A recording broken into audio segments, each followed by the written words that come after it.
ET Car Wash er et anlæg, som renser vaskevandet fra bilvaskehaller. Det, der gør, at ET Car Wash er helt specielt i forhold til andre, det er, at vi kan genbruge op til 99% af vandet.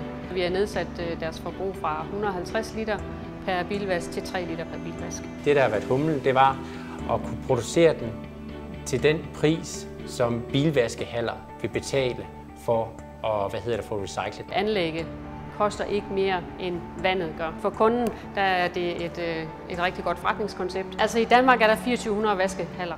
De 1000 af dem vil med fordel kunne have sådan et anlæg. Man kan rent faktisk spare penge ved at bruge ET Car Wash. På 3 år har man tilbagebetalt anlæg, og derefter så er det direkte bundlinje. De sparer løbende omkostninger, men også alene i etableringsomkostningerne kommer de til at spare rigtig mange penge. I Tyskland er der ca. 15.000 vaskehaller, som det her kunne være relevant for.